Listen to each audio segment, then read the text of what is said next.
김진의 돌직구쇼에 오신 여러분 반갑습니다. 김진입니다. 저는 오늘도 저희 돌직구쇼 오픈 스튜디오에 나왔습니다.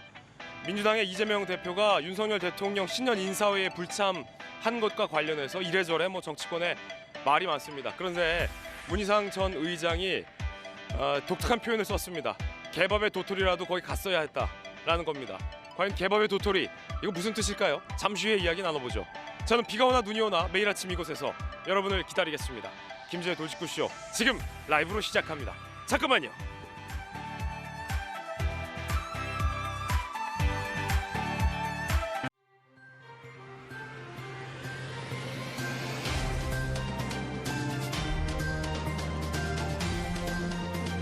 신문 읽어준 남자입니다. 한동훈 장관이 이재명 대표에 대해서 괴이하다라고 했는데 김의겸 의원이 한동훈 장관을 저격했습니다. 가장 괴이한 장관이다라고 말이죠. 이른바 괴이 논쟁인데 누가 더 가장 괴이할까 궁금합니다. 괴이스러운 궁금증입니다. 잠시 후에 풀어보겠습니다. 그 궁금증. 오늘 조간신문 4가지 키워드 준비되어 있습니다. 먼저 첫 번째 키워드부터 공개합니다. 첫 번째 키워드는 이겁니다. 성주. 소름 끼치는 이야기인데요. 오늘 동아일보가 8면에 쓰고 있습니다. 함께 보시죠. 북한이 12월 31일, 올 1월 1일 이틀간 쏘아 제낀 초대형 방사포 모두 성주 사드 기지를 노렸다. 동아일보가 아주 흥미롭게 분석하고 있습니다. 위치를 바꿔가며 350에서 400km 비행했는데 남쪽으로 그걸 그대로 땡겨서 방향만 틀면 사드 기지가 닿는다는 겁니다. 전술 핵으로 핵심 방공만 타격 위협. 과거에는 북한이 청주 F-35 기지를 표적으로 삼기도 했었는데 이번 타깃은 명백히 사드였다.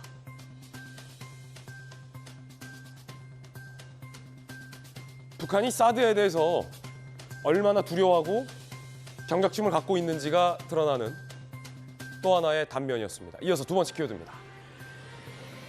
두 번째 키워드는 이겁니다. 백지화.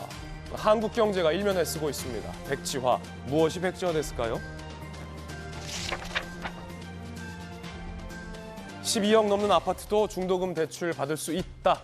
부동산 대책 나왔습니다. 모든 규제가 백지화됐습니다. 강남 3구 용산 빼고 분양가 상한제 규제 지역 전면 해제됐습니다. 전매 제한도 완화됐고 의무 거주도 폐지됐습니다. 얼어붙은 부동산 시장에 따스한 온기를 좀 쪼여주려는 대책인데 집을 사려면 대출이 받아야 되고 대출을 유지하려면 대출 금리가 좀 떨어져야 합니다. 금리가 너무 높아서 이런 대책에도 글쎄요 부동산 시장에 훈풍이 불지는 의문입니다. 이어서 다음 키워드입니다. 세 번째 키워드는 이겁니다. 연금. 한겨레 신문이 2면에 쓰고 있습니다.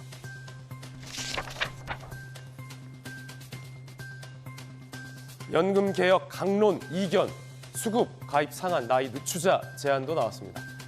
민간 자문위 방향과 과제 국회 보고 보험료율, 소득 대체율 동시 인상, 자문위원 간 해석이 분분해서 아직 개혁의 방향을 모아가기에는 조금 더 걸릴 것 같습니다.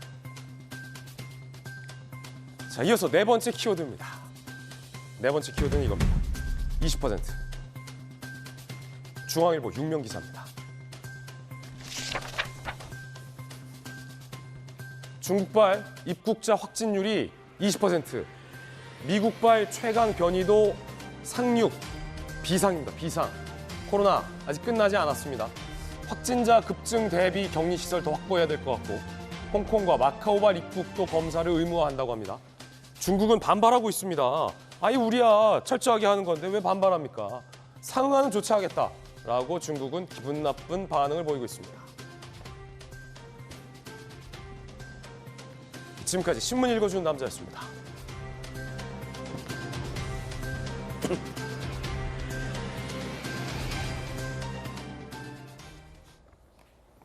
오늘 함께하신 분들 소개해드리겠습니다. 민주당의 대표 청년 정치인 동탄의 아들 전용기 의원, 돌직구쇼 좌장 서울시 부시장을 역임한 김영주 의원 나오셨습니다. 국민의힘 법사위 스타 국회의원, 전주의 비대위원, 법전 들고 나온 정혁신 대표 변호사 나왔습니다. 어서 오세요. 반갑습니다. 자, 저희들이 준비한 본격적인 내용 전해드리기 전에 조금 전 택시기사와 동거녀를 살해한 이기영이 모습을 드러냈습니다. 함께 보시죠. 얼굴 왜 가리셨습니까? 마스크 한번 벗어주시죠. 추가 범행 있습니까? 피신 유기장소 진술은 왜 번복하신 겁니까? 모발적 살인 맞습니까? 계획 번행입니까? 피해자와 유족에게 할 말 없으세요? 금손 노린 거 아니십니까? 피해자의 유족에게 한 말씀만 다시 해주시죠. 유족분들과 피해자분들께 죄송합니다. 어떤 부분이 죄송한 겁니까? 제 살해 생각이 죄송하다고 말씀드립니다. 추가 피해자 없습니까? 예, 없습니다.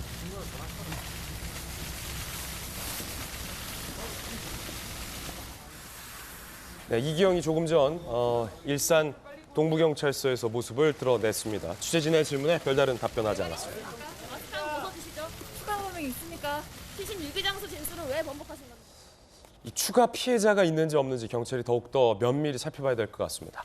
자, 이제 저희가 준비한 본격적인 이야기 하나하나씩 전해드리겠습니다. 먼저 첫 번째 이야기 시작할 텐데 괴이하다.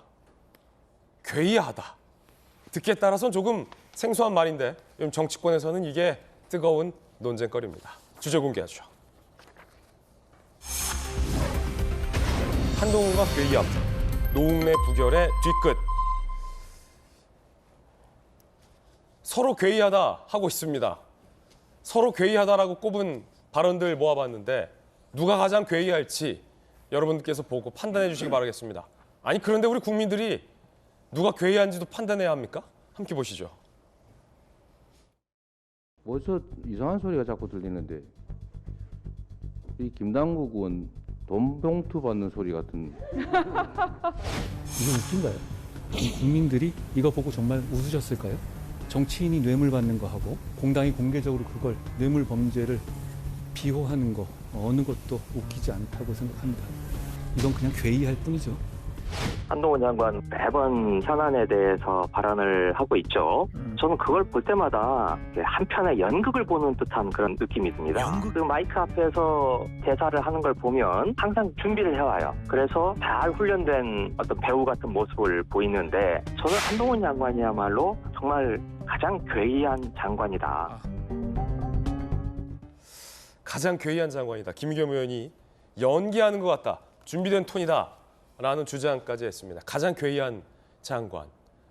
한동훈 장관의 설명에 따르면 이재명 대표야말로 괴이한 대표인데 여러분들 보시기에는 누가 괴이하다고 생각하십니까? 괴이하다. 괴이하다.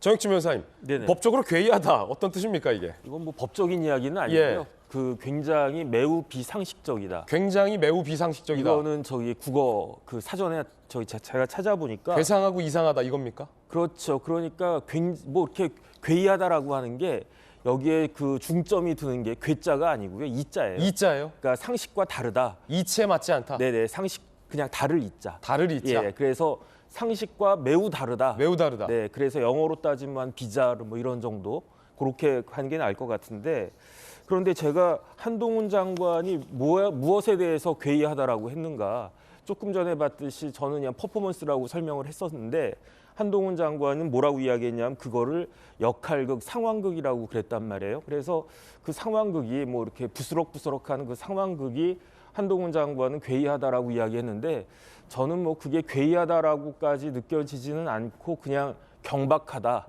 어떻게 그 야당의 제1당의 다수당의 대표가 저런 상황극을 갖다 하느냐. 그건 좀 경박하다라는 정도 생각은 들었는데 한동훈 장관은 괴이하다라고까지 그 표현을 갖다 한 거죠. 그런데 이제 김의겸 그 대변인의 이야기는 제가 조금 납득이 가지는 않아요. 왜냐하면 한동훈 장관 보고 한동훈 장관이 오히려 괴이하다라고 이야기했는데 뭐가 괴이하냐.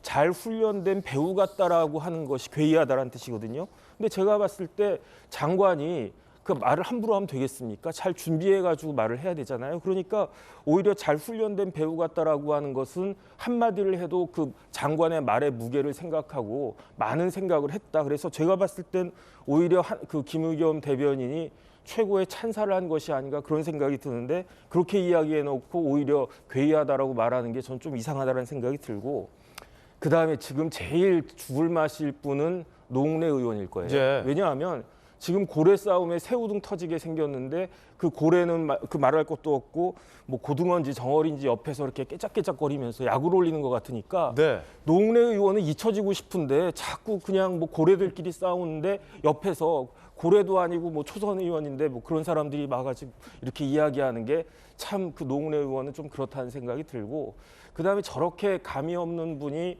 그 제1야당의 대변, 여태까지 실수가 제 기억으로 한 너댓 번 된 것 같은데 그런 분이 아직까지도 그 야당의 대변인 노릇을 하고 계신다라고 하는 것이 제가 봤을 땐 조금 상식적이지 않다라는 생각이 들고요. 예. 그다음에 무엇보다도 지금 시간이 갈수록 의혹이 정리되거나 해소되는 것이 아니고 오히려 증폭되고 있는데, 그럼에도 불구하고 당대표로 계속 앉아 계시는 것 자체가 제가 봤을 때 그런 의미에서 민주당이 괴이하다라는 생각 전 개인적으로 들었습니다. 정혁진 변호사님 개인적 견해입니다. 초선 의원이라고 또 뭐 곧바로 이제 뭐 정어리나 뭐 이렇게 고등어라고 비유되기보다는 초선 의원분들 중에서도 고래 같은 정치인도 많았고 또 많으니까 좀 그런 비유는 또 조금은 좀 부적절하지 않나 라는 생각도 좀 해봅니다. 어쨌든 김의겸 의원의 주장은 동의할 수 없다. 자, 그러면 전용기 의원의 반박도 좀 들어보고 싶은데 네. 한 장관이 일단 김의겸 의원의 눈에서 봤을 때는 연극하는 것 같다, 연기하는 것 같다. 대사도 좀 준비해놓고 내가 여기서 이렇게 해서 탁 해서 괴연 뭐 이렇게 그렇게 생각한 이유는 뭡니까? 일단은 그 전에 괴이하다 이런 얘기는 사실 서로를 괴이하게 생각하는 것 같습니다. 서로가 서로를. 김의겸 의원도 한동훈 장관한테 괴이하다 생각하는 것 같고, 한동훈 장관도 김의겸 의원이 얼마나 이해가 안 가겠습니까? 본인 입장에서는. 그러니까 둘 다 괴이하다고 생각하는 것 같은데 이 상황 자체가 전체적으로 다 괴이하다 이렇게 생각을 하고 있고요. 배우를 준비하는 것 같다, 모든 것이 준비된 것 같다, 이런 얘기는 저도 어느 정도 공감을 하는 바입니다. 왜냐하면 한동훈 장관이 실제로 노웅래 의원의 체포 동의안을 설명할 때 굉장히 준비된 것처럼 발언을 하기도 했거든요. 근데 한간에는 이런 소문도 있었습니다. 한동훈 장관이 어제 여기에 와서 저 발언을 준비를 하더라라는 그런 사실 뜬구름을 잡는 소문이었는데 그 정도로 이 발언들이 굉장히 준비돼 있었고, 이때 어느 포인트에서 악센트를 강조할 것인가에 대한 이런 내용도 준비돼 있었거든요. 저게 연습한 것 같다. 그렇죠. 그리고 사실 어디 인터뷰에서 이야기하는 것 자체가 전부 다 이 워딩 하나하나가 준비된 멘트라는 그런 생각들이 많이 들어요. 그러다 보니 많이 준비하고 있는 그런 배우의 하나가 아닐까, 이렇게 김의겸 의원이 생각하는 거 아닐까, 저는 그렇게 보는 겁니다. 그러니까 민주당 의원들 몇 분 사이에서도 한 장관 이거 연습하고 나오는 거 아니야? 어떤 분은 뭐 학원 다니는 거 아니야? 뭐 이런 얘기. 그러니까 학원 다니면 아니냐 이런 얘기도 있었죠. 근데 실제로 저 당시에 저도 그 소문이 에이 설마 연습을 했겠어요라고 했는데 실제로 뭐 연습한 거를 뭐 봤다 뭐 이런 사람도 있었고 뭐 확인을 해봐야겠지만, 그래서 저거 다 준비된 뭐 배우의 역할 아니냐 이렇게 주장하는 것과 저는 같다고 봅니다. 배우처럼 연극하는 것 같다. 그래서 괴이하다라는 김의겸 의원의 해석이다라는 거군요. 전재 의원은 어떻습니까? 법사위인데. 저는 김의겸 의원 보면은 그냥 한 놈만 팬다. 네.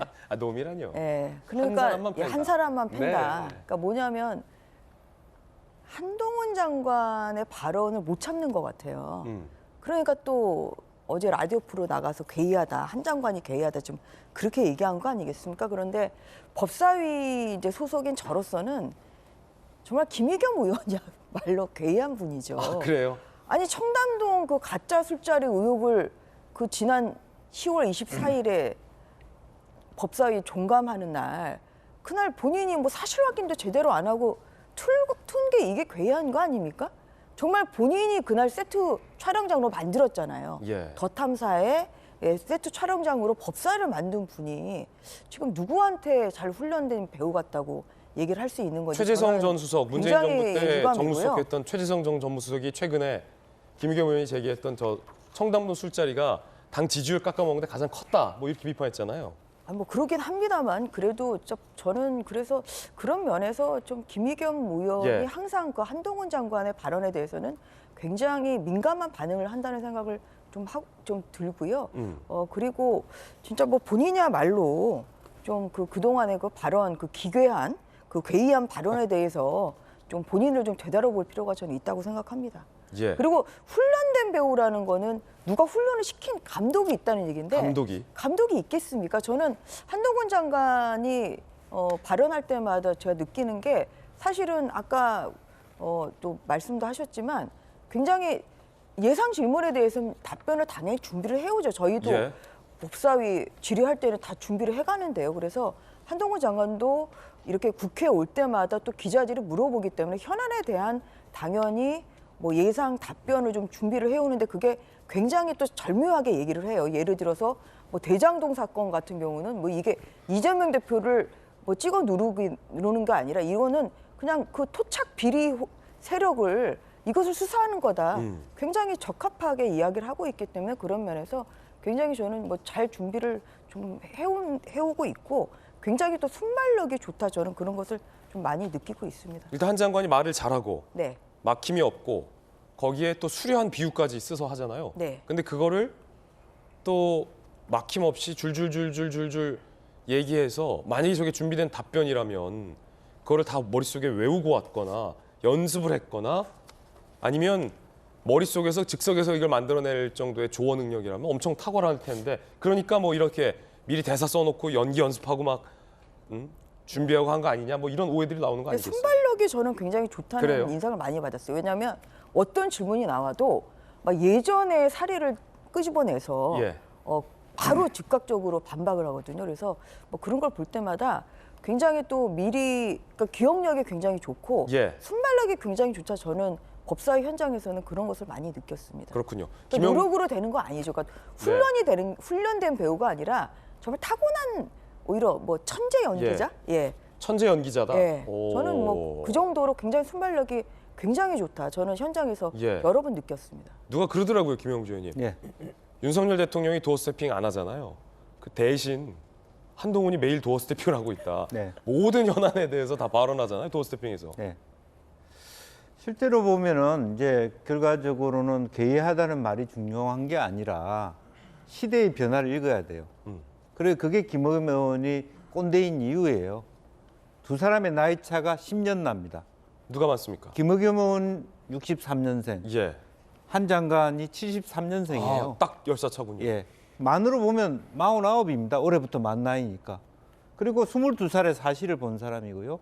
또 군산에서 공부해서 어렵게 고대법대 간 사람이 아니고 현대고등학교에서 사실은 서울대 가서 22살에 사실을 한 사람이고. 한 장관이요? 예.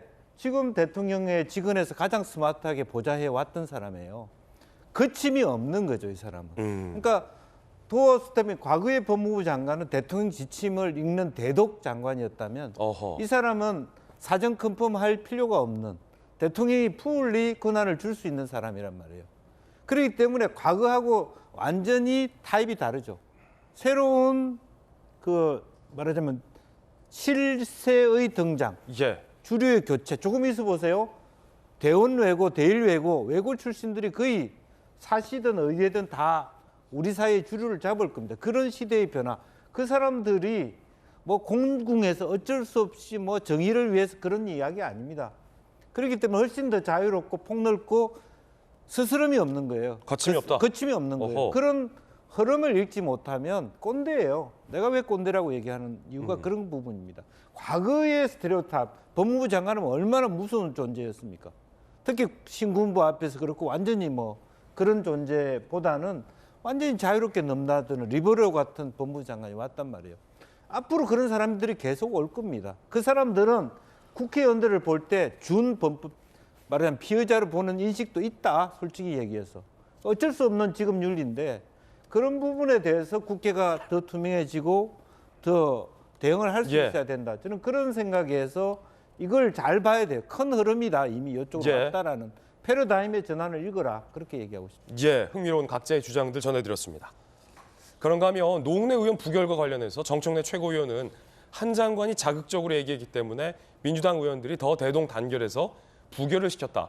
땡큐 한동훈을 외쳤기도 했습니다. 그런데 민주당 내에서 조금 이색적인 결이 다른 주장이 나왔습니다. 조홍천 의원인데요. 가만히 세보니까 노웅래 체포동의안에 찬성을 던진 민주당 의원은 30명은 돼야 한다라고 주장했습니다. 이 말은 다시 말해서 여당 국민의힘 의원들이 일부러 부결 투표하고 이거 뒤집어 씌운 거다. 방탄정당 5명을 이라는 주장인데요. 들어보시죠. 흥미롭습니다. 방탄하시는데 네. 우선 노웅래 체포동의안 부결 후에 제가 우리 당 의원들 쭉 한번 확인해봤어요. 네네. 노웅래 체포동의안 네. 찬성하신 우리 당 의원들이 한 30명 가까이 됩니다. 지금 161명이잖아요. 예, 예. 169명 중에. 예. 그러니까 여당 의원이 상당수가 부결 투표하고 우리 당한테 지금 덮어씌운 거예요. 덮어씌웠다는 겁니다. 그런데 정청래 최고위원은 민주당에서 오히려 더 단일 대오로 부결을 선택했다. 한 장관 때문이다. 라고 땡큐를 외친 바 있습니다. 들어보시죠. 한동훈 장관의 미운 7살 어린아이 같은 보기가 더욱 표를 결집하게 만들었습니다. 땡큐 한동훈. 증거 자료 없이 어떻게 체포 동의 여부를 판단하죠? 그럼에도 불구하고 민주당이 압도적으로 부결시킨 걸 보면 저는 제 설명에 과했던 게 아니라 오히려 부족했던 것이 아닐까 생각합니다. 자, 조홍천 의원이 제기한 의혹입니다. 국민의힘이 일부러 상당수 부결 투표를 던지고 방탄 이미지를 뒤집어 씌웠다. 민주당에서 한 30명이 될 것이다. 찬성표. 일단 전용기 의원님. 네. 30명까지는 아니지 않을까 싶습니다. 몇 명? 반 정도 했으면 뭐 어느 정도 그럴 수 있겠구나 했는데 30명은 좀 무리인 것 같고 사실 종천 의원의 말씀도 일리가 있는 게 무엇이냐면 저희가 그때 163명 정도가 참석을 했거든요. 예. 왜냐하면 코로나로 격리되거나 뭐 다른 일정이 있어서 못 오신 분들 다 봤을 때 163분 정도가 참석하셨는데 상선 투표는 161표가 나왔고 그다음에 기권이 9표가 나왔거든요. 예. 사실 정의당은 정확하게 당론을 정했습니다. 첫 표 동의안에 찬성을 하겠다. 그러면 이 남아있는 표들은 결국에는 국민의힘에서 나왔거나 무소속에서 나와야 되는데 무소속을 다 합쳐도 결국에는 국민의힘 의원님들이 참여를 안 했을 때는 이런 표가 나오지 않는다라는 저희가 계산을 했었거든요. 그런 측면에서 161표가 네, 그렇죠. 그래서 이제 뭐 숫자 계산, 단순히 표 계산만 해도 국민의힘 의원님들의 어느 정도의 호응이 있었을 것이다. 이런 아마 의심에서 출발했을 거라고 보는데, 예. 뭐 30명 빼고 전부 다 국민의힘 의원님들이 투표했을 것이다. 이것까지는 좀 과했지만 어느 정도 이 그 체포 동의안이 조금 무리한 지점이 있지 않을까 하는 생각을 국민의힘 의원님들께서도 뭐 일부는 하시지 않았을까 저는 그렇게 추정합니다. 그거죠. 그러니까 30명만 그 부결표를 던진 게 아니라 전용기 의원이 반대로 지금 이해하셨는데. 조홍천 의원은 체포 동의안에 찬성한 민주당 의원이 30명이 될 것이다.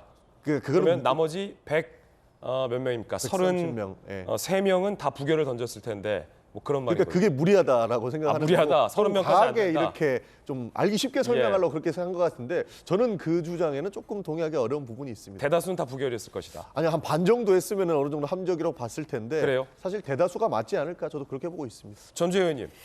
그 국민의힘 의원 중에서 상당수가 일부러 뒤집어 씌우려고. 그랬을 리는 없죠. 왜냐하면은 일단은 저는 그 조홍천 의원의 말 자체가 이게 뭐 말장난 같이 느껴지는 게 뭐냐면요. 271명이 그날 왔거든요. 예. 그래서 근데 136명만 반대를 하면 이미 부결이에요. 그런데 지금 합치면은 반대하고 기권이 170명이거든요. 그러니까 벌써 이게 부결에 필요한 그런 그 숫자를 벌써 훌쩍 뛰어넘은 거죠. 그렇기 때문에 뭐 민주당에서 어느 정도 뭐 반란표가 나왔다고 하더라도 이거는 136명 이상은 당연히 반대를 했겠죠.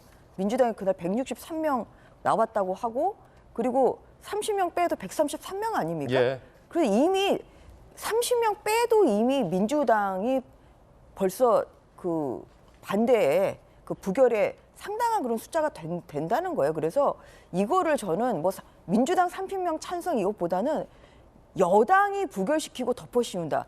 저는 이 말에 그런가 전혀 공감할 수가 없는 거죠. 오히려 덮어씌우기는 조홍천 의원이 하고 계시는 거죠.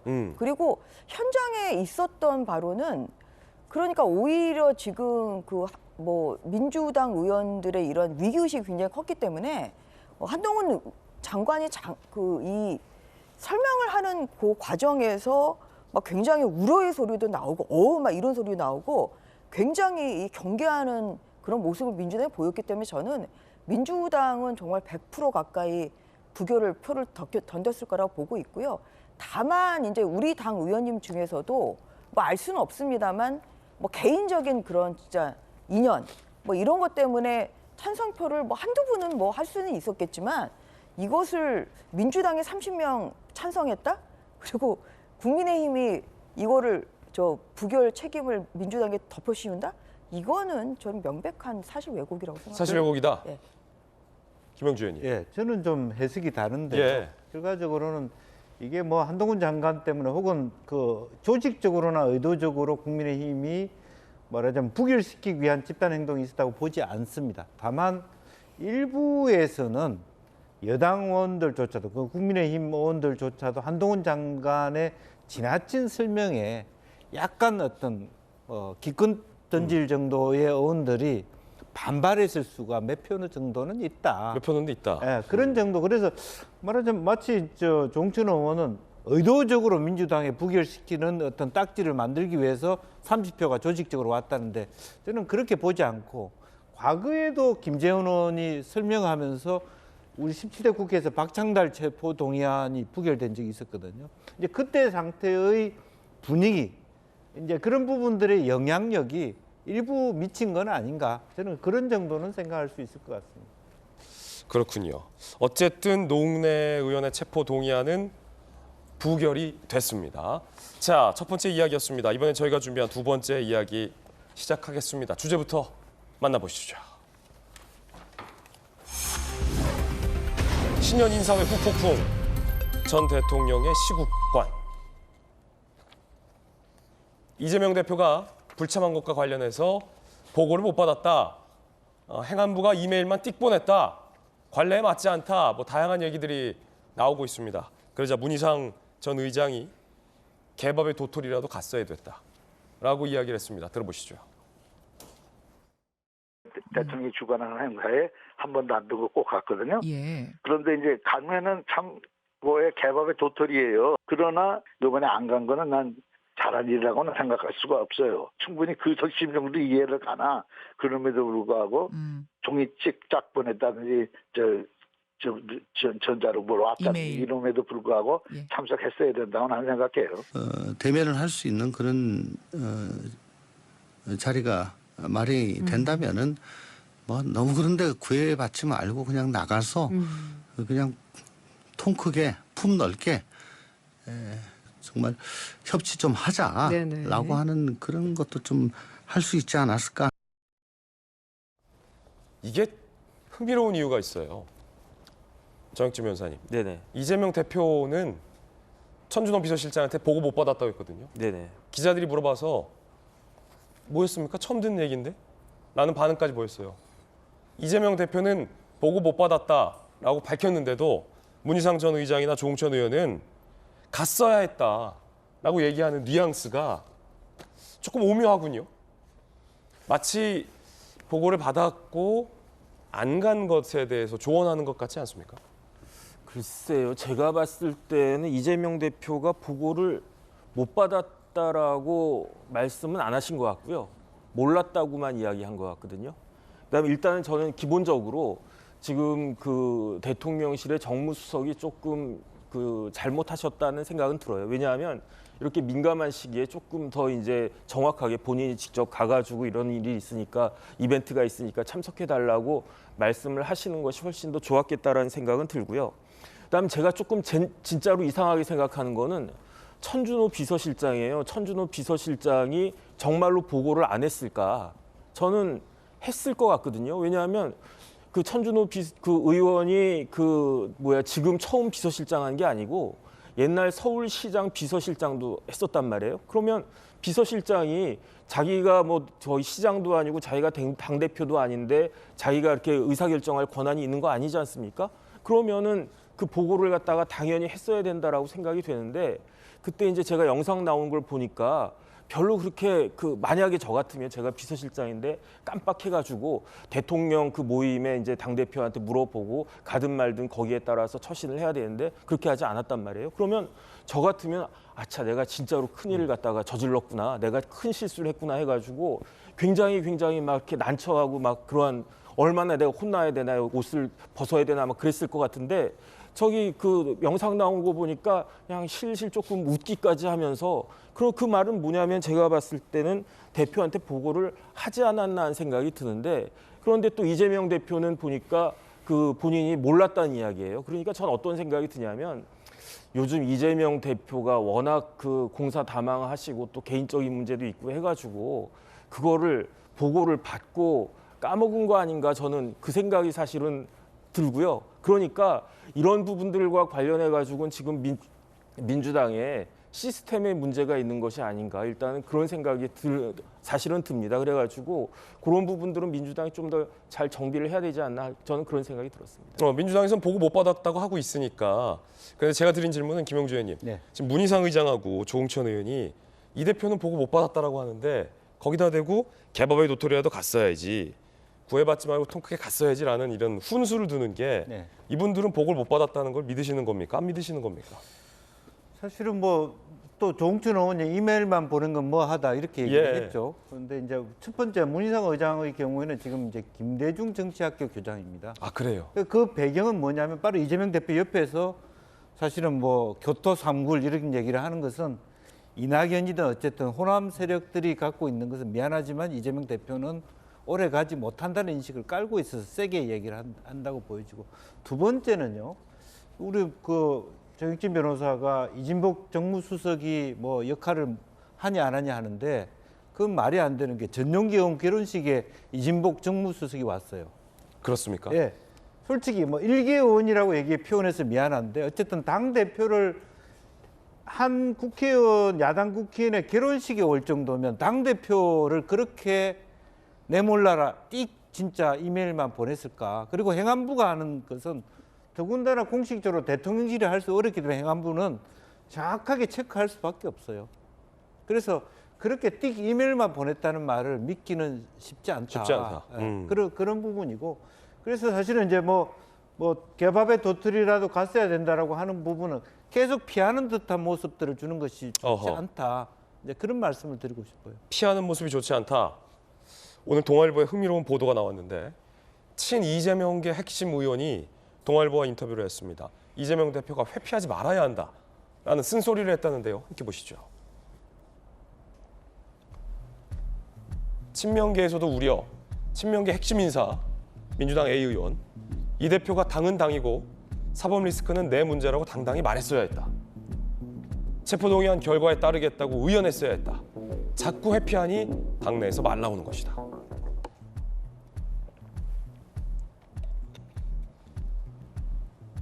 박정아 의원님. 네. 어떻게 보십니까? 핵심 친명계 의원이라는데. 그러니까 이제 그 전에는 작년까지만 해도 사실은 그 이재명 대표와 가깝지 않은 다른 부분 비명계라고 하는 데서 저런 얘기는 덜어 나왔는데 소위 말하는 핵심 친명계 의원 입에서 저런 얘기가 나온 것은 저는 이재명 대표의 처신 그리고 민주당 내의 이 내분 양상이 간단치 않은 상황이다라고 평가하고 싶어요. 그러니까 이재명 대표 최근에 하시는 행동을 보면 사실은 겉으로 드러나는 모습과 실제 내용이 다르거든요. 예. 뭐 당당하게 임하겠다고 하지만 사실은 수사에 전혀 협조하지 않고 있는 거고 그다음에 이 문제는 무슨 정치 탄압이다, 야당 정적 죽이기다라고 하지만 실제 내용은 또 그게 아닌 것을 본인도 스스로 알고 있어서 뭐 얼마 전에 일부 보도에도 소개가 된 것처럼 뭐 기소가 불가피한 것처럼 판단하고 있는 그런 내용도 소개됐잖아요. 그러니까 제가 볼 때는 이재명 대표의 지금의 현재의 행동에 대해서 민주당 내에서 심각하게 이 상황을 고려하는 반대의 목소리가 나오기 시작했고 심지어는 친명계 의원까지도 이에 대해서 얘기하고 있는 것은 좀 전에 우리 김영주 의원님 말씀 주신 것처럼 전통적인 민주당을 떠받치고 있었던 소위 말하는 호남계에서 전통적인 민주당 계에서 과연 이재명 대표가 언제까지 저렇게 버틸 수 있을까에 대해서 굉장히 회의적으로 보고 있고 이에 따라서 민주당 내의 이 양상이 굉장히 큰 변화가 있을 수도 있다라는 대목이라고 보여집니다. 예, 체포동의안 결과에 따르겠다라고 의연하게 말해야 된다. 당은 당이고 사법 리스크는 내 거니까 당이 내 사법 리스크를 소위 방탄해서는 안 된다라는 취지의 돌직구 발언이었는데 전용기 의원님 어떻게 보십니까?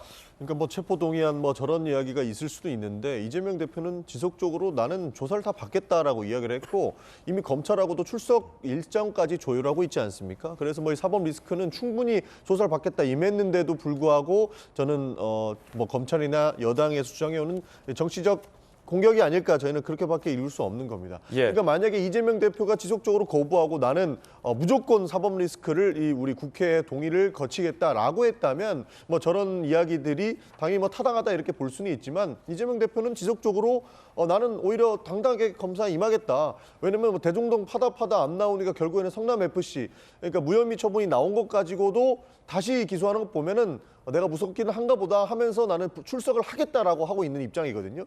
뭐 그렇기 때문에 이 사법 리스크를 무조건적으로 부각시키는 것은 이 정치적 공격의 일부이지 않을까 저는 그렇게 보고 있습니다. 자, 그런가 하면 검찰에서 김만배 일당의 은닉 자산과 관련해서 마지막 생명줄이다. 뭐 이런 표현이 나왔습니다. 김만배 씨의 측근이 구속 기소됐죠. 275억 은닉 혐의. 검찰에서 그 돈은 김만배의 마지막 생명줄이었다. 검찰 관계자 환수 조치 대비해 은닉을 도왔다. 생명줄이 끊겼다. 뭐 이런 취지로 읽힙니다. 정혁진 변호사님 이거 무슨 의미입니까? 마지막 생명줄. 그게 이제 최후의 보루라고 할까? 최후의 보루. 네네. 그래서 제가 찾아보니까 김만배 씨가 2019년, 20년에 473억을 차용을 했어요. 그래서 이제 그 돈이 천화동인 1호에서 나온 돈이었거든요. 그런데 이제 대장동 사건이 터진 게 작년 9월 말이었단 말이에요. 그런데 10월 6일 날 김만배 씨가 화천대유가 577억인가 배당 받았는데 그중에 배당금 423억을 김만배 씨가 받은 거예요. 그다음에 그중에서 그 받은 날짜에 그 최모 부회장한테 30억을 갖다가 또 보냈고 그래가지고 그 423억 중에 한 50억 그 정도 되는 돈을 245억을 수표로 만들어가지고 작은 수표로 만들어가지고 그거를 여기저기에 이제 뭐 은행 그 비밀 금고에다가도 넣어놓고 그다음에 오피스텔에다가도 넣어놓고 이랬다는 이야기죠. 이거를 현금으로 만들기는 어려웠을 테니까 그래서 맨 마지막에 이 돈 가지고 뭐 변호사 비용도 내고 뭐 모두 하고 막 그러려고 했는데 그 돈이 이제 밝혀진 거죠. 그래서 일단은 최 부회장한테 보낸 돈 30억이 이제 드러나 있고 245억 중에 한 148억 정도 수표 실물을 또 검찰이 확인했다라고 하니까 이런 식으로 본인에 대해서 자꾸 압박해 온다라고 하는 그 압박감을 이제 다음 주부터는 이제 재판이 시작될 것 같은데 굉장히 느끼는 가운데 재판을 다시 받게 되는 그런 상황에 처한 것 같습니다. 그러니까 마지막 생명줄이라는 건 이 돈을 만약에 은닉했다면 그리고 이게 걸리지 않았다면 금고에 누군가에게 촥 그 소액 수표로 착 해서 딱 보관이 돼 있으면 김만배 씨가 끝까지 버틸 수 있다는 거군요. 검찰 생각에선 난 돈이 있으니까. 근데 이게 지금 적발됐기 때문에 최후의 보루, 마지막 생명줄이 이젠 없어졌다. 그러니까 이제 회사를 다니는데 집 금고에 200억이 있는 거예요. 그러면 내가 뭐 이제 그만둬도 내가 잘려도 든든한 게 있지 않겠습니까? 그다음에 극단적으로 이야기하면 형을 갖다가 얼마를 받을지 모르지만 나 200억 있어. 뭐 좀 살다가 나오면 되고 가석방 받을 수도 있고 특별 사면 받을 수도 있고 그런 생각을 하고 있었는데 그 돈을 홀라당 다 뺏기게 되면 그러면 이제 믿을 데가 없다. 저는 그런 생각이 들어서 굉장히 상당한 박탈감을 지금 저 같으면 느꼈을 것 같다는 생각이 듭니다. 예를 들어서 뭐 200억이 있는데 4년을 선고받다 하더라도 자기가 생각하기에 그러면은 연봉이 50억이네. 4년. 그렇게 생각할 수 있다 이거군요. 그렇죠. 굉장히 잘못된 생각이네요. 그다음에 뭐 최악의 상황에서는 그 돈 가지고 뭐 집사람이나 애들한테 이거 여기 있으니까 이거 가지고 써라 그렇게 할 수도 있는 거고. 일단 검찰은 이걸 범죄 자금 은닉으로 보고 있고 김만배 씨는 부인을 하고 있는 상황이란 말씀드리겠고요. 이 소식은 어떻게 보십니까? 정진상 씨의 재산 일부가 법원에 의해서 동결이 됐어요. 정진상 씨의 재산이. 돈을 받은 적이 없다라고 부인하고 있는 정진상 씨가 2억 4천만 원 재산 법원이 동결하라. 정진상 재산 중 2억 4천만 원에 대한 검찰의 추징 보전 청구가 일부 인용됐다. 범죄로 얻은 것으로 의심되는 수익, 유죄 확정 전까지 처분 불가 조치, 묶어두는 거죠. 정진상 명의 아파트 가압류 집행 절차 신청. 네네. 그래서 이게 어떻게 되어 있냐면요. 범죄 수익 은닉 규제법에 따라 가지고 추징 보전이 되는 것인데 이게 범죄 수익이 중대 범죄에 해당해야만 추징 보전의 대상이 되는 거거든요. 그러니까 법원에서 아직 최종적인 판결은 아니지만 일단은 이 결정을 한 그 재판부 입장에서 보면은 정진상 씨가 중대 범죄에 해당하는 범죄를 갖다가 저질렀고 그다음에 정진상 씨 명의로 되어 있는 재산 중에 일부가 그 범죄 수익으로 인한 것이고 그렇기 때문에 여기에 대해서 이걸 따로 처분하지 못하게 가압류를 갖다 했다 이런 결정인 것입니다. 예. 근데 박정아 의원님, 네. 정진상 씨는 한 푼도 안 받았다라고 강조하고 있는데 이게 다 조작 수사라고 주장하고 있는데 그럼 법원이 대장동 일당의 자산도 아니고 정진상 씨 재산 그것도 또 아파트에 들어가 있는 걸 그냥 동결하라라고 법원이 판단을 한 거잖아요. 그렇죠. 그러니까 법원 좀 전에 저희가 그래픽에서 봤지만은 법원이 최종적으로 유죄가 확정이 됐다라고 지금 할 수는 없지만 법원이 지금 현재 상황에서 정진상 씨가 묵비권을 행사하면서 얘기는 안 하고는 있습니다만 어쨌든 이건 뇌물이다라고 검찰 수사 결과 그다음에 법원의 현재까지 판단도 그렇게 된 거예요. 그래서 2억 4천만 원에 대해서 추징 보전을 한 거죠. 이게 나중에 가면은 유죄 판결 대법원까지 가서 최종적으로 확정이 되겠습니다만 지금 상태에서도 법원은 2억 4천에 대해서는 정진상 씨가 최소한 2억 4천에 대해서는 뇌물로 받았다라고 판단을 하고 있는 거라고 해석할 수밖에 없습니다. 예. 자, 그런가 하면 이재명 대표와 문재인 전 대통령이 지난 2일에 만났죠. 어떤 대화가 오고 갔는지 함께 보시죠. 대통령이 걱정 안 해도 되는 그런 당으로 될 수 있도록 최선을 다하겠습니다. 세상이 험하기는 한데 저희가 잘 이겨나가도록 하겠습니다. 이재명 대표를 또 중심으로 당이 또 혼일일체 하나가 돼서 올해는 더 이제 각별한 노력을 해야 되지 않을까 싶습니다. 정부 여당이 못하는 몫까지 좀 민주당이 한다는 마음가짐으로 힘내주십니까? 어떤 이야기가 좀 오고 갔습니까? 분위기 어땠습니까? 정영기 의원님. 제가 파악에는 분위기 되게 좋았던 걸로 기억하고 있습니다. 그러니까 저도 그 당시에 부산, 울산 국민 속으로 경청 프로젝트를 지금 민주당에서 진행하고 있는데 저도 마산에 가서 우리 청년들의 목소리를 지도부와 같이 듣는 시간을 가졌거든요. 그 전에 문재인 대통령을 만나고 오셨는데 사실 기자들한테 브리핑이 된 결과가 아주 흡사한 좋은 분위기였던 것 같습니다. 그러니까 혹시라도 지금 야당이고 그리고 많은 사실 저희는 수사 보복이 들어오고 있다고 하는데 이때일수록 이재명 대표를 중심으로 민주당이 똘똘 뭉쳐서 윤석열 정부에 대한 견제를 이어나가야 된다라고 문재인 대통령께서 이야기를 하셨다고 하더라고요. 예. 그런 측면에서 나간 정도 그리고 기자들한테 브리핑한 정도 이외에는 사실 큰 이야기는 또 없으셨고 좋은 분위기 속에서 오찬까지 하고 이렇게 마무리를 했다 이런 말씀 드리겠습니다. 민주당에서 그 두 분 대화 중에 어렵게 이룬 민주주의가 후퇴해서 안 된다라는 우려의 말이 나왔다라고 민주당 관계자가 기자들한테 얘기했는데 기자들이 물었거든요. 그게 민주주의가 후퇴했다 말이 문 전 대통령 입에서 나왔냐 이재명 대표 입에서 나왔냐라고 물으니까 같이 공감했다. 이렇게 설명이 됐어요. 정확하게 어떤?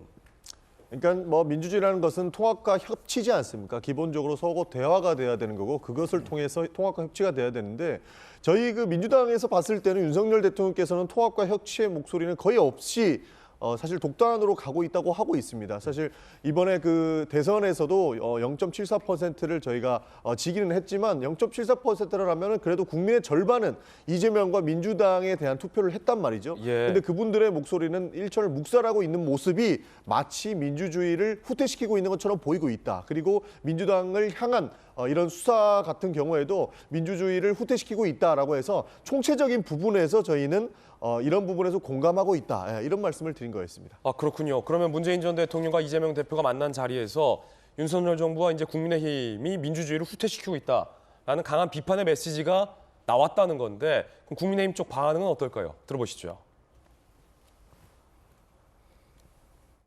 문재인 대통령이 생각하는 민주주의가 무엇인지 그리고 당신이 집권하던 지난 5년간 대한민국 민주주의가 어떻게 된지를 진솔하게 토론을 하고 싶습니다. 어떻게 민주주의 후퇴를 입에 담을 수 있는지 참으로 인식 체계가 궁금합니다. 제발 자중하시기 바랍니다. 웃어야 할지 화내야 할지 헷갈리게 하는 한편의 블랙 코미디입니다. 대한민국 자유민주주의 체제의 건강을 흔들어댄 사람이 아닌가. 두 사람의 만남은 그냥 웃어넘길 수 없는 민주주의 파괴 연대나 다름이 없습니다. 지금 굉장히 강경한 단어들이 양쪽에서 나왔습니다. 민주주의가 후퇴됐다, 민주주의 파괴연대다, 뭐 이런 말들이 지금 나오고 있어요. 일단 그날 모임은 제가 보니까 2020년판 라이언 일병 구하기예요. 그러니까 지금 곤란한 이재명 대표를 문재인 대통령까지 포함해서 소위 민주당 전체가 지금 구해보려고 하는 건데, 민주주의 후퇴라는 걸 보면은 그냥 우리가 인상기로 민주주의가 후퇴됐다 안 됐다, 그리고 전용기 의원 말씀 주신 것처럼 뭐 협치가 됐다 안 됐다, 이걸로 판단할 문제는 아닌 것 같아요. 저런 인식이라면 저는 문재인 전 대통령도 그렇고 이재명 대표도 그렇고 민주주의 다시 배워야 되는데, 자 우선 제도적인 거 하나 볼까요? 드루킹, 이 여론 조작한 거 아니에요. 그 있을 수 있는 일이에요, 민주주의 사회에서? 아니잖아요. 그 다음에 아직 뭐 재판 끝나지는 않았습니다. 울산시장 뭐 조작한 거잖아요. 그거 민주주의 맞아요? 아니잖아요. 그리고 민주주의의 근간이라고 할 수 있는 우리 언론중재법까지 논란 굉장히 많았죠. 그러니까 뭐 말 못하게 하는 거, 그거 민주당에서 막 밀어붙였던 거 아니에요. 그거에 대해서도 그게 과연 그런 민주주의인가? 또 하나 볼까요? 검수완박. 아니 경찰, 검찰, 그다음에 우리나라 대한민국이 70년 동안 만들어왔는데 꼭 검찰, 경찰뿐만 아니라 국정원, 뭐 저기 군대, 뭐 안 건드린 데가 없어요. 다 흐트러뜨려 놓고 이제 와서 뭐 민주주의가 후퇴가 됐다?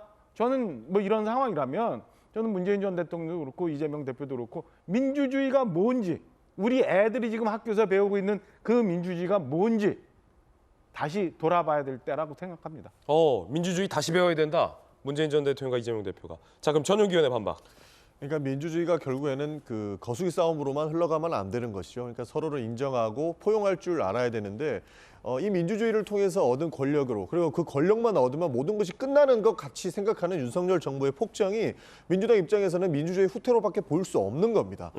그렇기 때문에 윤석열 정부도 민주당과 함께할 수 있는 이유, 이런 것들을 잘 설명했으면 좋겠고, 저희가 항상 걱정하는 건 그것 아닙니까? 결국은 민주주의로 선발된 국회에서 법을 만들면 저희가 가장 먼저 검토하는 게 윤석열 대통령의 거부권 행사입니다. 그러니까 본인 마음에 안 들면 무조건 권력을 이용해서 거부권 행사하려고 하는 모습, 이런 것들이 전체적으로 봤을 때는 저희가 봤을 때는 민주주의의 후퇴로 볼 수 있다. 그렇기 때문에 포용하는 모습들을 보여야 된다라고 계속적으로 간청 드리는 겁니다. 정익진 변호사님. 법적으로는요, 민주주의의 핵심은 적법 절차예요. 내용보다 절차거든요. 왜냐하면 많은 사람들이 공감하는 것으로 인해 가지고 국가의 의사가 결정이 돼야 된다. 그러면 적법 절차에 있어서 제일 중요한 게 뭡니까? 그거는 그 박정아 대변인도 말씀하셨던 것처럼 선거거든요. 그런데 선거와 관련해서 문재인 대통령이 당선되실 때 어떤 일이 있었느냐? 드루킹 사건이 있었단 말이에요. 그 드루킹 사건을 누가 했습니까? 최측근인 김경수 전 지사가 했단 말이에요. 그런데 김경수 전 지사는 사면 여부를 떠나가지고 거기에 대해서 대법원 유죄까지 받았으면서 전혀 반성을 하지 않았다는 거죠. 그거는 그야말로 민주주의를 무시하는 그런 처사인 거고, 또 하나는 문 대통령이 맨 마지막으로 서명한 법률이 뭐냐면 그 검수완 박 관련된 법률이거든요. 그 검수완 박 관련된 내용 뭐 다 법조인들이 다 법률가들이 거기에 대해서 아주 그 굉장히 이렇게 안 좋게 생각을 갖다 하는데, 그 내용을 떠나서 그 절차가 어떻게 됐습니까? 국회법에서 그 규정되어 있던 예정되어 있던 모든 절차를 갖다 다 무시하고 뭐 그 의원이 나갔다 들어왔다 그러면서 어거지로 이렇게 된 거 아니겠습니까? 그런 그 일이 벌어지고 있었는데 거기에 대해서 반성을 하지 않고 민주당이 당 이름에 민주자 들어왔다고 해가지고 그렇게 뭐 민주주의가 후퇴했느니 이런 이야기하는 것은 조금 적절하지 않은 것 같다는 생각이 듭니다. 그러니까 양쪽이 생각하는 민주주의의 모습이 조금은 다른 것 같긴 해요. 네. 사실은 저는 이제 아쉽게 생각하는 게, 결과적으로는 이렇게 민주주의 후퇴를 오게 한 원인 제공을 누가 했습니까? 문재인 대통령이 한 거예요. 정권 연장을 하지 못한 부분이 가장 큰 배인이라고 생각합니다.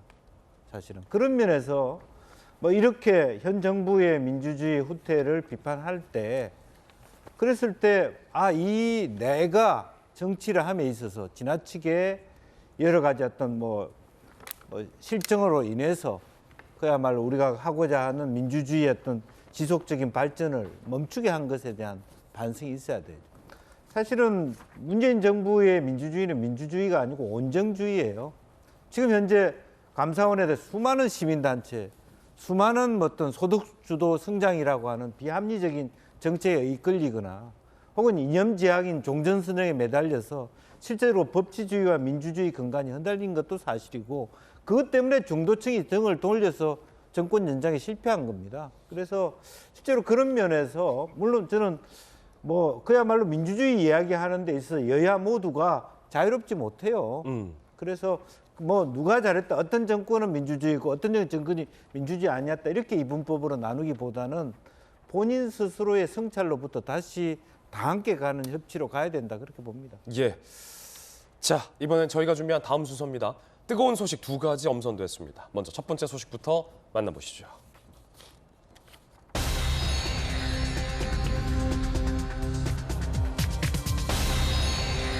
무인기 대응. 무인기 대응을 두고 현 정부와 전 정부가 신경전을 벌이고 있습니다. 얼마 전 북한의 무인기가 뚫고 들어왔다가 다시 북한으로 돌아갔죠. 우리 군이 격추를 하려 시도를 했지만 결국 격추를 하지 못했습니다.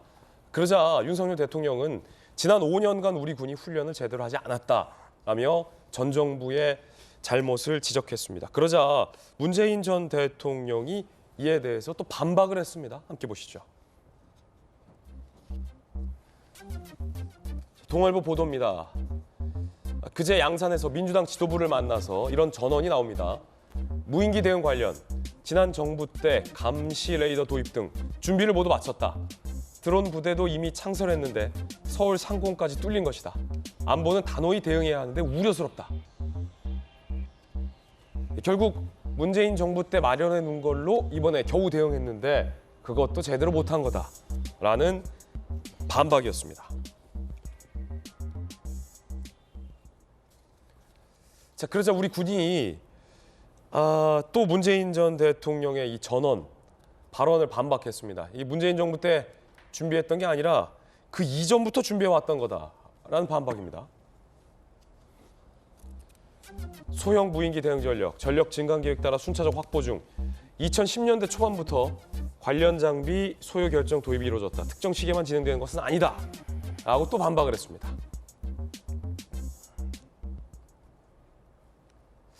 글쎄 저는 이 문재인 전 대통령과 또 현재 우리 정부의 설전이 뭔 의미가 있습니까? 라는 생각이 자꾸 드는 게요. 김영주 의원님. 네. 문재인 전 대통령 다 레이더 해놓고 드론 부대까지 해놨다고 했죠. 문재인 정권 때 무인기 뚫렸잖아요. 그리고 우리 군 10년 전부터 준비해놨는데 그거 왜 못 잡은 겁니까? 아니 지금 니 탓 내 탓 무슨 의미가 있습니까? 그렇습니다. 더군다나 뭐 우선 단호히 대응 이런 말씀을 문재인 대통령이 하신다는 게 국민들은 받아들일 수 없을 겁니다. 북한의 수많은 뭐 개성 공단 폭파 그런 부분에 대해서 뭐 제대로 된 얘기도 못 하고 연락사무소 폭파. 예. 또 사실은 2014년, 2015년 드론 전부 다 스스로 기능이 저하돼서 거의 실추된 것이 우리가 정면 대응하지 않았고요. 다만 이제 방금 말씀하신 것처럼 어떤 국방부나 이런 부분들이 그렇게 전직 대통령의 말씀에 대해서 사실관계 차원에서 얘기하는 것은 바람직한 모습은 아니다. 그리고 현 윤석열 대통령도 모든 문제를 말하자면 뭐 기존에 군대가 있음에도 불구하고 창설한다 그런 말씀 쓰시거나 앞에 거는 완전히 무시하는 그것은 뭐냐면 관료들한테 이미 휘둘리는 거예요.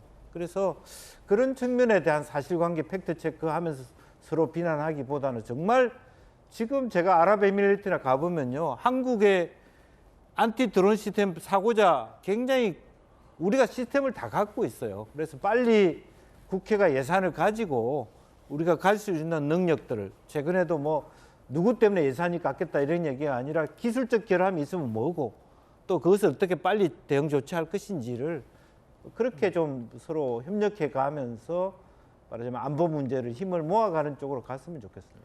그러니까 이제 군 관계자의 전언이 결국에는 전 대통령에 대한 부정이지 않습니까? 저는 그런 부분에서 굉장히 저분 자체는 되게 잘못된 사상을 가지고 있다. 결국에는 군 관계자라면 군에 대한 이야기를 해야 되는데 어떻게 하면은 권력의 눈치를 보려고 저런 이렇게 전 대통령을 반박하는 그런 이야기를 하는 것까지 저는 참 이해할 수 없다. 저런 분들이 참 아쉽다 이런 생각이 들고요. 사실 군에서 대응을 잘 못해서 이번에 서울 하늘이 뚫린 것은 명백한 사실입니다. 그리고 드론 부대가 결국에는 10년 전에 만들어졌다고 하지만 이번에 예결위에서 깎인 부분은 전부 다 군에 대한 잘못이거든요. 그러니까 정부에서 준비를 잘 못해서 들어온 예산이 다 깎였다는 거예요. 지난번 제가 방송에서 말씀을 한번 드렸었는데 결국에는 구매 시험 평가 중에 결함이 발생해가지고 올렸던 예산이 전액 삭감되는 게 있었고요. 일부는 남았습니다. 거의 다 삭감됐었고 심지어는 해안 정찰용 무인 항공기 같은 경우에는 감사원 감사 결과를 반영해서 성능 변경한다고 또 예산이 깎인 거예요. 그러니까 군에서 드론 부대가 창설을 했다고는 하지만 본인들이 준비를 잘못해서 예산이 깎여서 이번에 서울 하늘이 뚫렸는데 지금 이것을 뭐 옛날부터 했다라고 권력의 눈치 보기 하고 뭐 부정만 하고 있는 모습이 참 저는 안타깝다 이런 말씀을 드리고 싶습니다. 박정호 의원님. 문재인 대통령이 더 이상 말씀 안 하셨으면 좋겠어요. 현안에 대해서. 현안에 당신이 바랬던 것처럼 잊혀진 삶을 살고 싶다면 더 이상 현안에 대해서 얘기하지 마세요. 무류의 강박관념 같은 데 빠져 있는 것 같아요. 첫 번째 볼까요? 지금도 마찬가지예요. 군에서 사실관계 얘기하잖아요. 사실관계는 어떻게 됐냐면 노무현 대통령 때 처음 이 계획이 잡혔어요. 그다음에 이명박 대통령 때 중기 계획을 잡혔고 박근혜 대통령 때 실행해서 2014년부터 19년까지 이 소위 말하는 SSR 드론 테러 방어용 레이더가 들여온 거예요.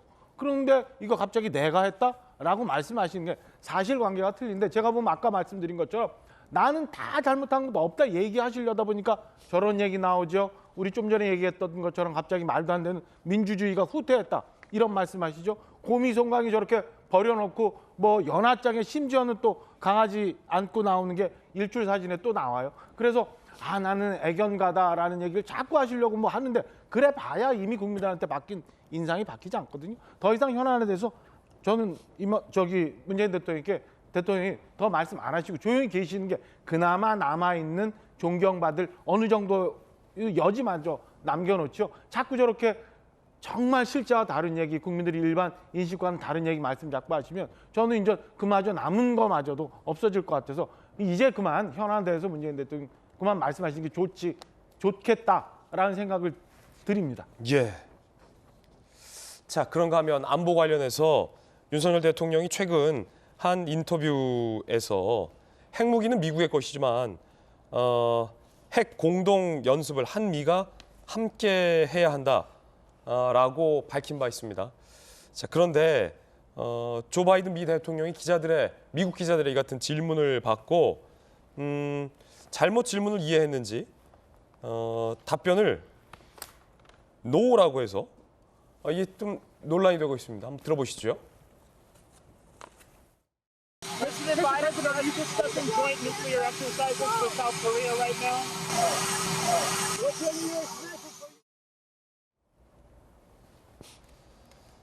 자, 핵무기 미국의 것이지만 정보 공유와 계획, 훈련을 한미가 공동으로 해야 미국도 상당히 긍정적이다라고 얘기를 했는데 조 바이든 대통령은 NO, 공동 핵 연습 논의하냐, NO라고 답변을 했습니다.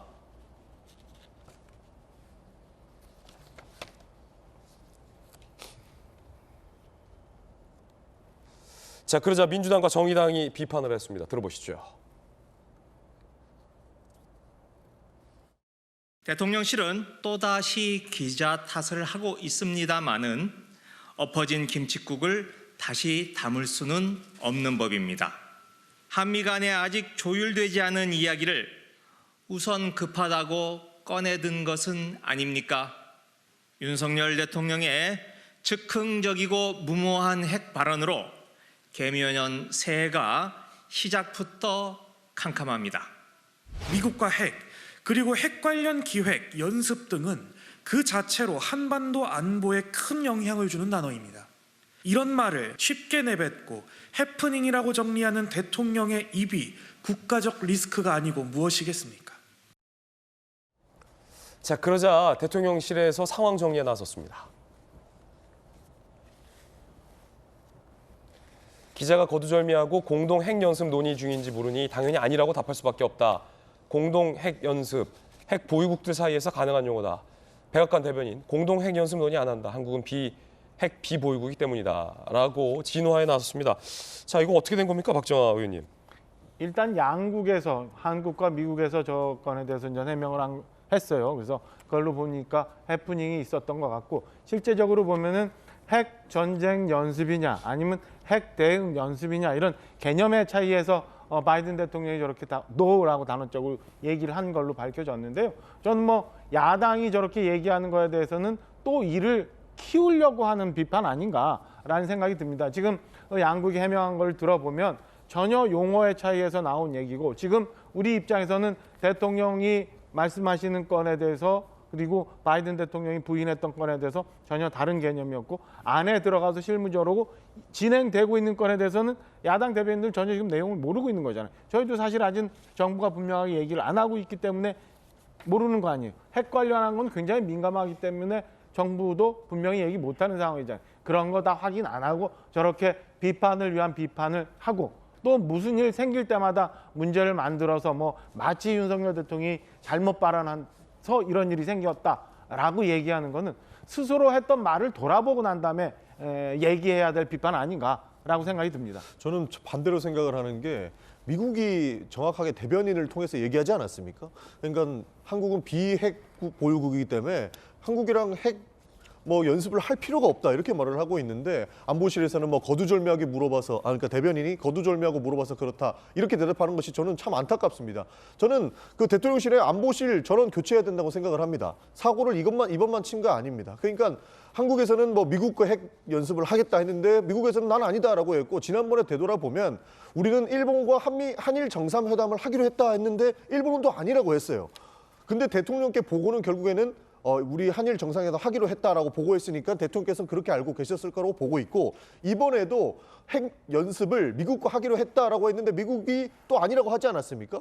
이거는 국가안보실에서 굉장히 잘못 대응을 하고 있는 거고 본인이 생각하는 것을 예단해서 대통령께 보고를 했기 때문에 대통령이 저런 말실수를 하시는 겁니다. 그래서 저는 대통령실의 그 국가안보실에 대한 전원 교체가 필요한 시기가 되지 않았을까 저는 그렇게 보고 있습니다. 예, 두 분의 의견 전해드렸습니다. 이번엔 저희가 준비한 뜨거운 소식 두 번째 소식입니다. 최문순 전 강원지사에 대해서 출국 금지 조치가 내려졌습니다. 출국 금지 조치, 그 이유는 뭘까요? 검찰은 최문순 전 지사가 KH, 요즘 수사받고 있죠. 낙찰자로 사전 선정하는 데 관여했다. 알펜시아 리조트 매각 과정에서 KH그룹 측과 여러 차례 만난 정황을 포착했다. 최문순 전 강원지사에 대해서 출국 금지 조치가 내려졌습니다. 당사자는 혐의를 부인합니다.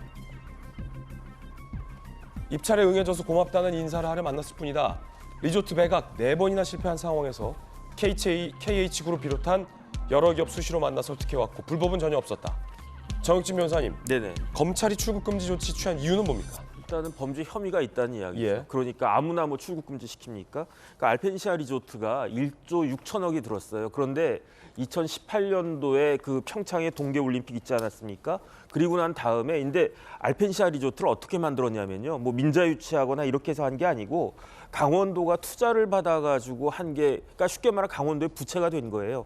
1조 6천억이나 들였는데 그런데 이제 평창 그 올림픽 끝난 다음에 도저히 그 이자 같은 것들을 강원도가 감당할 수가 없으니까 매각할 수밖에 없었던 거죠. 그래서 2020년 12월부터 매각 절차에 돌입을 했는데 처음에는 1조를 갖다가 그 예가로 했는데 아무도 응찰을 안 했는지 이제 유찰이 돼가지고 1, 2, 3, 4차까지 그래서 1조 6천억 들어갔던 그 알펜시아가 8천억까지 금액이 떨어졌거든요. 손해를 봤군요. 네네. 그런데 2021년 6월달, 재작년 6월달에 그 낙찰이 됐어요. 얼마에 낙찰이 됐냐면 7,115억. 그런데 낙찰을 받은 회사가 굉장히 이렇게 아주 큰 대기업이나 이런 데가 아니고 KH 강원건설이라고 하는 그런 회사한테 낙찰이 됐는데 그런데 이게 이상한 거죠. 왜냐하면 이 5차에서 낙찰이 됐을 때 응찰했던 데가 KH 관련된 기업 2군데만 했었거든요. 그러니까 이게 그런데 이제 최문순 전 지사가 이 낙찰되기 직전 직후해가지고 계속 이 KH 사람들을 만났다라고 하는데 이게 그 형법에 보면요 위계 같은 방법을 통해 가지고 입찰에 공정을 해한 경우에는 처벌받도록 되어 있는데 제가 판례를 찾아보니까 발주처 관계자가 업자한테 예정 가격을 누설했다든지 하면은 이게 입찰 방해죄가 된단 말이죠. 그런데 그 쉽게 말하면 발주처 관계자가 강원도지사가 발주처 관계자가 충분히 될 수 있고 그 만난 과정에서 뭐 이런저런 정보를 갖다 흘렸다라고 하면 제가 봤을 때는 입찰 방해죄로 처벌받을 가능성이 상당히 있을 것 같은 생각이 드는데 더 중요한 건 뭐냐면은 1조 6천억짜리가 7,500억에 7,115억에 그 팔렸다고 한 것도 그거지만 이렇게 계속 유찰이 됐으면은 법적으로 그 수의 계약도 가능한 상황이거든요. 그런데 왜 수의 계약을 안 하고 마치 이제 공정한 그 입찰이 있었던 것처럼 그렇게 모양을 꾸며가지고 경쟁 입찰인 것처럼 모양을 꾸며가지고 최문순 지사가 저런 무리한 행동을 갖다가 했을까? 더 핵심적인 거는 그 과정에서 무슨 뭐 부정한 그러한 것들이 혹시 있었던 것이 아닌가 이런 부분들에 대해서 검찰이 아마 수사력을 집중하지 않을까 생각이 됩니다. 쌍방울의 대북 송금에 연루되어 있는 KH그룹. 평창 알펜시아 리조트 매각 과정에서 강원도와 KH그룹이 부적절한 거래가 있었던 거 아니냐라는 의혹과 관련해서 검찰이 이렇게 보고 있다라는 설명이었는데 최문순 전 지사는 혐의를 부인하고 있죠. 네, 그렇습니다. 이제 아무래도 방금 뭐 말씀이 있었습니다만 강원도 입장에서는 강원도 예산에서 계속 이자를 물어야 되고 적자폭이 늘어나다 보니까 도지사 입장에서는 빨리 이것을 매각할 수밖에 없고 다만 이제 관점의 차이죠. 검찰이 봤을 때는 그 매각하는 과정에서 KH그룹이 갖고 있는 하얏트 호텔에서 밥을 먹었는데 밥값을 안 내도 죄가 된단 말이죠. 어떻게 보면 공무원 입장에서. 아, 그렇습니까? 그렇잖아요, 사실은. 그러면서 혹은 입찰 방해죄가 될 수도 있는 거고 사실은 어쩔 수 없이 강원도가 매달릴 수밖에 없는 형국 속에 있는 거고요. 또 하나는 이게 굉장히 애매한 부분이 있어요. 그러니까 아까 말한 대로 쌍방울과 연루설 또 북한과 연루설 똑같이 KH그룹이 돼 있는데 공교롭게도 그 지역에 이화영 그 전 지사인데 이화영 전 지사의 고향이 동해거든, 강원도거든. 그래서 그런 부분에 있어서도 조금 또 보통 볼 일은 아니다 그렇게 보여집니다. 자, 용산 이태원 참사 진상 조사를 위한 특별 청문회가 지금 시작이 됐습니다. 위원장으로서 우상호 의원의 모습도 보이고요. 이번 청문회에 윤희근 경찰청장, 이임재 전 용산서장 등이 이제 출석을 할 걸로 보입니다. 청문회 현장으로 잠시 이동해서 현장 보여드리겠습니다. 안타까움입니다. 결국 이 참사는 누구 한 명의 온전한 책임이라기보다는 각 행정기관 구성원의 안일한 사전 인식과 예방 대책 부재 그리고 미흡한 상황 대처가 모여서 발생한 인재라고 할 것입니다. 오늘부터 시작되는 청문회에서는 이러한 참사의 원인과 책임이 더욱 명백히 규명될 수 있길 바라고 더 나아가서는 다시는 이러한 비극적인 일을 반복하지 않도록 하는 재발 방지 대책 역시 특별위원회 차원에서 심도 있게 논의되었으면 합니다. 참석하신 증인들께도 당부드립니다. 오늘 청문회는 국민 여러분과 유가족들께서 지켜보고 계십니다. 이분들에 대한 최소한의 도리는 진실되고 성실한 답변이라는 점을 명심하시고 오늘 청문회에 임해 주실 것을 부탁드립니다.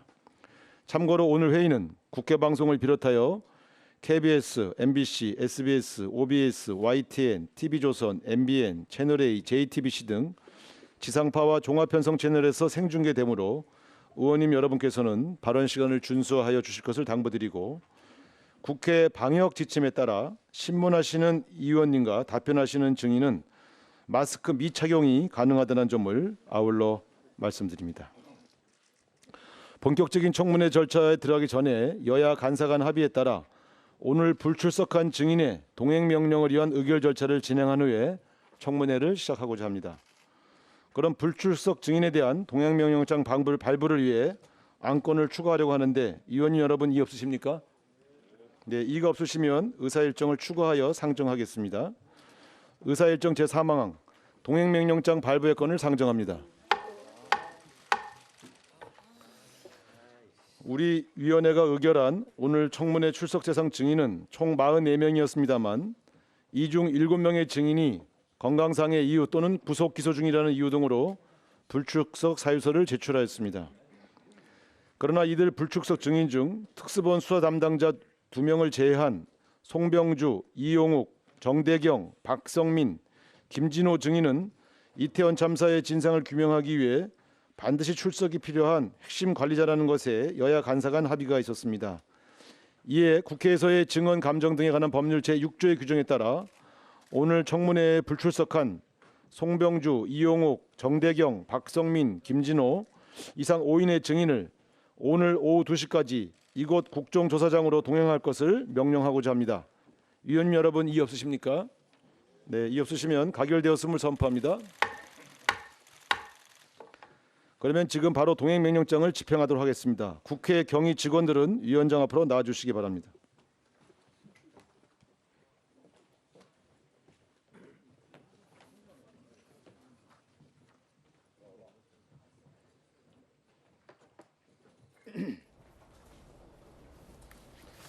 자, 지금 뭐 이제 청문회가 시작이 됐습니다. 여야 간의 합의 때문에 합의가 있었고 지금 오늘 출석하지 않은 증인에 대해서 이제 강제 동원 명령장, 구인장이 이제 발부가 되고 있는, 집행되고 있는 모습인데 앞서 이제 전주혜 의원도 저 자리에 참석하기 위해서 그렇죠. 스튜디오에 있다가 지금 국회로 갔어요. 오늘 청문회에 그래도 증인들이 꽤 많이 나오는 것 같아요. 지금 전 여야 계속 그러니까 증인으로 출석하려면은 사전에 한 열흘 전에 고지가 되고 동의를 얻어야 이제 증인으로 나올 수 있는데요. 오늘은 제법 그래도 많은 증인들이 나온 것 같아요. 그래서 국민적 관심이 높아지고 있는데 문제는 이 국정조사가 원래는 이제 1월 7일까지 금주 안에 끝나게 돼 있잖아요. 그러니까 오늘 청문회를 하면서 여기서 얼마만큼 이제 사실관계가 밝혀질지 봐야겠습니다만은 그 1월 7일까지 되어 있는 활동기간 연장하는 문제가 여야 간에 지금 첨예하게 대립되어 있고 그다음에 오늘 나온 증인들 말고 추가적으로 민주당의 신영현 의원 등 몇몇 사람들의 증인 채택 문제 가지고 이제 오늘 국정조사 청문회 내용과 별도로 굉장히 많은 밀고 당기기에 이제 협상들이 좀 진행될 거로 오늘 보여집니다. 예, 지금 뭐 증인 중에서는 윤희근 경찰청장, 뭐 이임재 전 용산 경찰서장, 류미진 총경 등이 이제 출석 대상이에요. 지금 청문회가 이제 시작되고 있는데 아마도 여야 간에 증인들을 상대로 뭐 첨예한 질문들이 오갈 것으로 또 예상이 됩니다. 예를 들어서 김영주 의원님, 민주당에서는 한때 또 경찰 인원이 마약 단속에 투입되느라 현장에 투입되지 못한 건 아니냐, 뭐 이런 의혹도 있었는데 아마 그런 좀 공세도 있을 것 같고요. 네. 어떻습니까?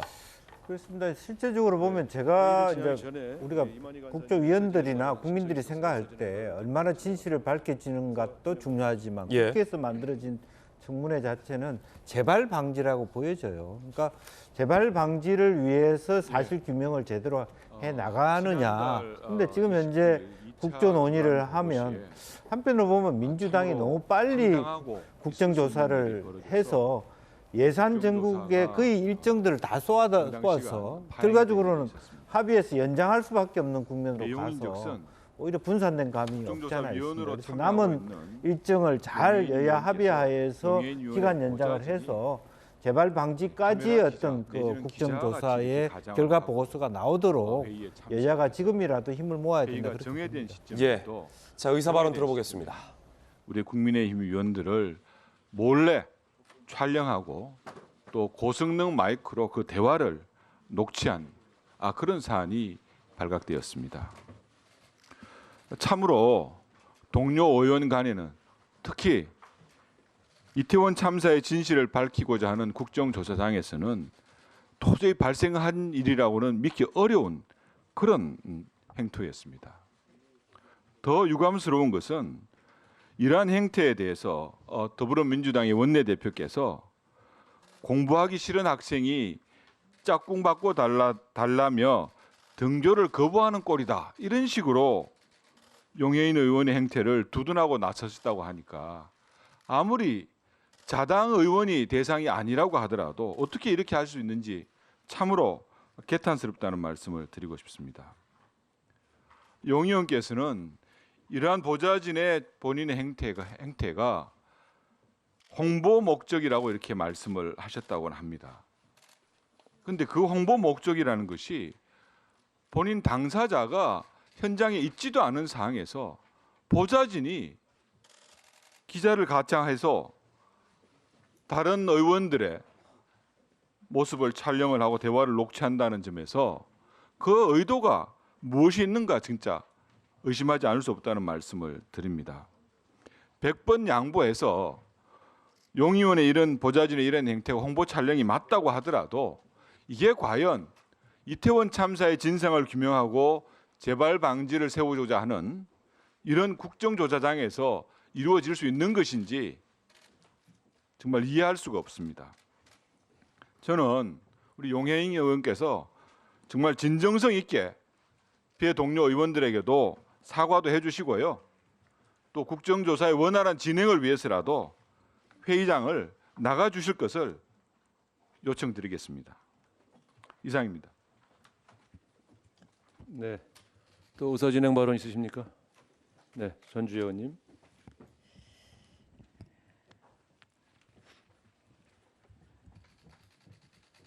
예, 국민의힘 전주의 의원입니다. 근데 앞서 말씀하신 대로 지난달 29일에 국정조사를 정회한 이후에 용해인 의원의 이제 보좌진이 본 의원과 조수진 의원 등의 국민의힘 의원들을 몰래 촬영하다가 좀 발각이 됐습니다. 이러한 부분에 대해서 굉장히 큰 유감을 표시를 하는 바입니다.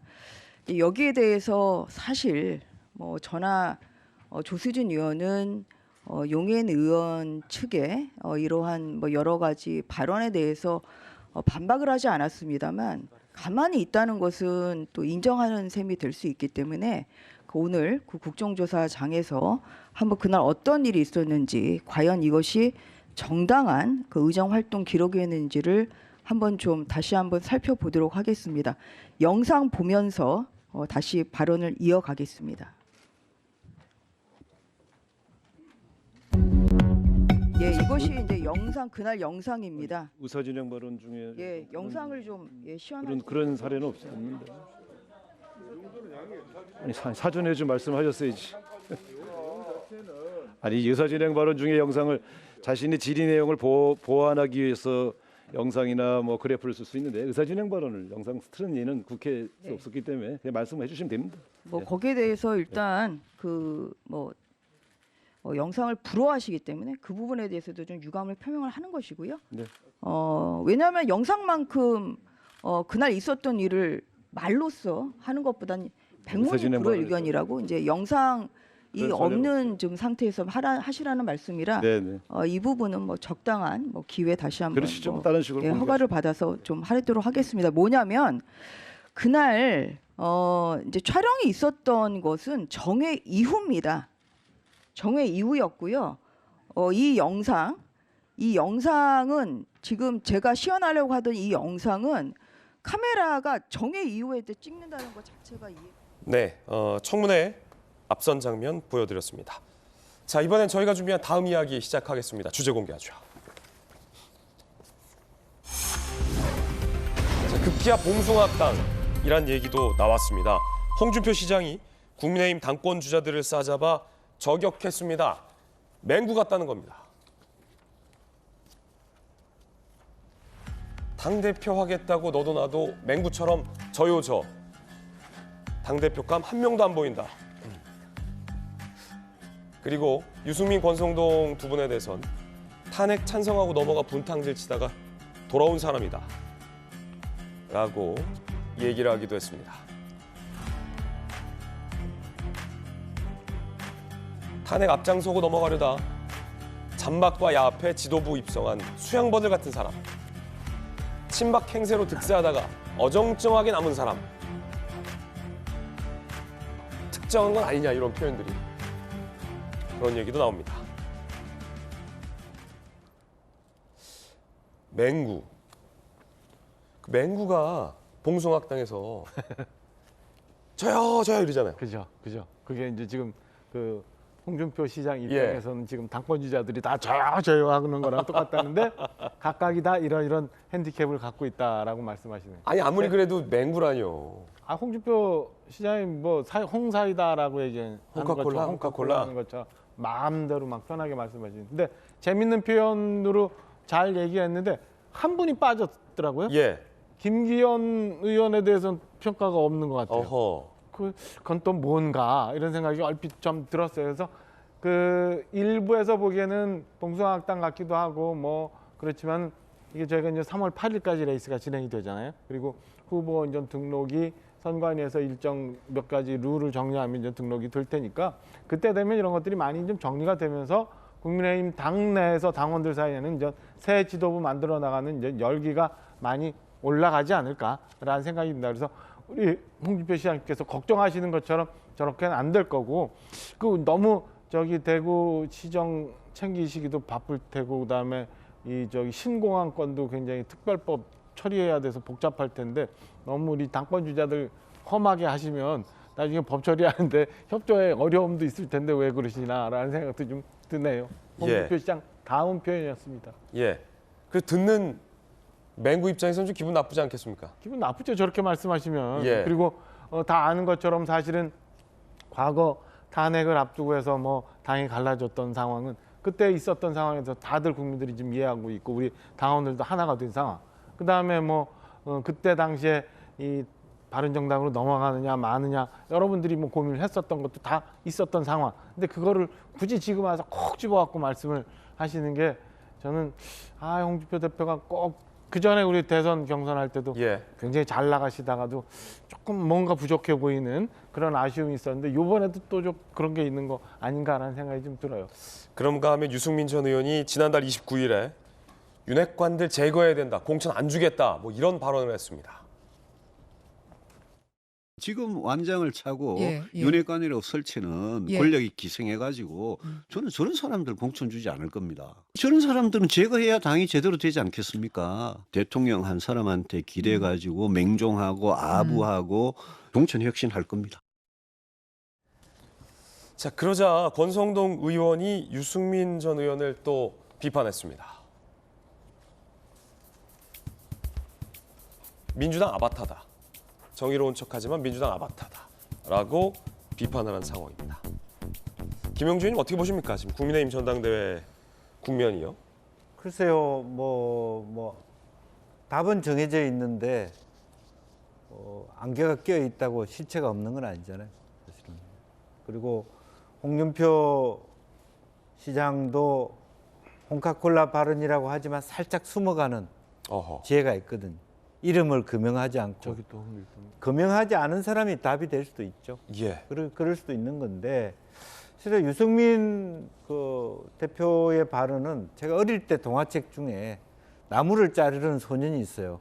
근데 그 큰 줄기에서 작은 줄기를 잘라야 되는데 작은 줄기 끝에서 나무를 자르는 자기가 떨어지는. 그런 그림이 있을 거예요. 그런 게 연상되거든요. 그랬으면 실제로 아마 국민의힘의 많은 분들이 그럼 자기 당에 가서 새로 당을 차려서 공천을 탈락시켜라 그렇게 할 수도 있기 때문에 사실은 지금 현재 핵심은 그럽니다.